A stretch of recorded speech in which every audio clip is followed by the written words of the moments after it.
Selamat pagi murid-murid. Hari ini kita akan belajar untuk menulis ulasan. Soalan, gambar di bawah menunjukkan tentang cara-cara menjaga alam sekitar. Tulis ulasan kamu berdasarkan gambar yang diberikan. Panjangnya ulasan kamu hendaklah antara 40 hingga 70 patah perkataan. Soalan ini, murid-murid perlu mencari isi penting. Murid-murid perlu bulatkan cara-cara menjaga alam sekitar. Yang kedua, murid-murid bulatkan tulis ulasan. Kita akan tengok gambar yang pertama. Gambar ini merupakan tong kitar semula. Isi yang diberikan mengitar semula. Gambar yang kedua merupakan aktiviti pembakaran sampah. Tetapi di sini ada tanda merah iaitu mengelakkan pembakaran terbuka. Gambar yang ketiga merupakan gambar menanam anak pokok. Sekarang kita akan belajar cara menulis pendahuluan. Berikut merupakan soalan. Apa yang murid-murid bulatkan yang pertama tadi? Murid-murid perlu bulatkan tajuk ulasan, buangkan perkataan di bawah, gantikan dengan perkataan ini. Murid-murid salin semula ayat. Gambar ini menunjukkan tentang cara-cara menjaga alam sekitar. Gambar ini menunjukkan tentang cara-cara menjaga alam sekitar. Salin semula ayat yang pertama. Ayat yang kedua, tulis terdapat.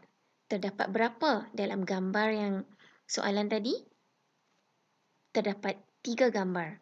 Murid tulis terdapat 3. 3 apa? 3 cara. Kenapa kita tak tulis cara-cara? Kerana cara-cara menunjukkan bilangan yang banyak. 3 juga menunjukkan bilangan yang banyak.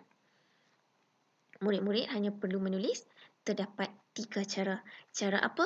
Salin semula soalan. Terdapat 3 cara menjaga alam sekitar. Ini merupakan pendahuluan. Sekarang kita akan lihat perenggan yang kedua.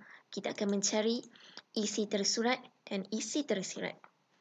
Isi tersurat merupakan isi yang telah diberikan yang murid-murid boleh lihat. Gambar yang pertama iaitu mengitar semula. Beri contoh mengitar semula. Barang-barang apa? Di sini cikgu berikan contoh seperti surat khabar dan tin. Untuk menulis ulasan yang baik, murid-murid perlu menulis huraian. Mengapa kita mesti mengitar semula? Supaya, untuk, kerana, agar. Gunakan perkataan-perkataan tersebut. Untuk isi yang pertama, cikgu gunakan perkataan untuk. Untuk apa? Untuk apa kita mesti mengitar semula? Untuk mengurangkan sampah. Isi yang kedua, mengelakkan pembakaran terbuka. Di mana kita mesti elakkan pembakaran terbuka? Di kawasan persekitaran. Kawasan persekitaran boleh jadi di kawasan rumah, kawasan taman permainan atau kawasan sekolah. Masukkan huraian. Perkataan apa yang kita boleh tulis? Cikgu masukkan perkataan supaya. Jika yang pertama untuk, yang kedua cikgu gunakan supaya. Supaya apa? Kenapa kita mesti mengelakkan pembakaran terbuka? Supaya udara tidak tercemar. Untuk isi yang ketiga, menanam anak pokok. Di mana selalu kita tanam anak pokok? Sekitar kawasan rumah. Murid-murid nak tukar sekitar kawasan sekolah juga boleh. Huraian apa yang kita akan masukkan? Untuk. Kenapa kita mesti menanam anak pokok? Mengapa? Untuk menghijaukan alam sekitar. Ini merupakan isi tersurat dan isi tersirat yang kita telah cari. Untuk membentuk perenggan yang kedua, menulis ayat yang lengkap, murid-murid masih ingat tak? Murid-murid perlu menulis, pada pendapat saya, kita mestilah. Ini murid-murid salin semula. Huraian isi tersirat dan isi tersurat. Pada pendapat saya, kita mestilah mengitar semula seperti surat khabar dan tin untuk mengurangkan sampah. Gambar yang kedua, masih dalam perenggan yang sama. Masukkan penanda wacana. Selain itu, kita haruslah mengelakkan pembakaran terbuka di kawasan persekitaran supaya udara tidak tercemar.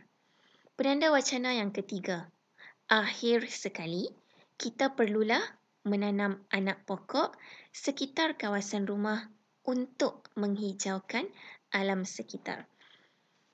Perkataan yang berwarna hitam ini merupakan isi tersurat dan isi tersirat. Yang perkataan yang berwarna merah ini, murid-murid sudah hafal, betul? Isi tersurat dan isi tersirat ditulis satu perenggan sahaja. Sekarang kita akan tengok perenggan yang terakhir, iaitu perenggan yang ketiga. Perkataan yang biasa kita gunakan, konklusinya. Masukkan, kita mestilah sentiasa apa? Melihat pada tajuk, menjaga alam sekitar.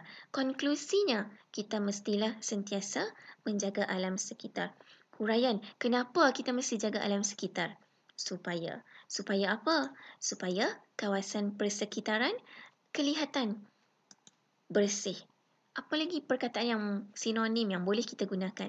Bersih, indah dan cantik. Ini merupakan perenggan yang ketiga, yang terakhir. Apa yang cikgu beri ini adalah contoh saja. Sekarang, latihan yang akan cikgu berikan kepada kamu ialah soalan ini. Gambar di bawah menunjukkan tentang cara-cara menjaga alam sekitar. Tulis ulasan berdasarkan cara-cara menjaga alam sekitar dalam bentuk perenggan. Isi yang pertama, mengitar semula. Beri contoh, apa huraiannya? Isi yang kedua, menjimatkan elektrik. Beri huraian, kenapa kita mesti menjimatkan elektrik? Isi yang ketiga, menanam anak pokok. Bila kita tanam anak pokok, apa akan jadi kepada kawasan persekitaran?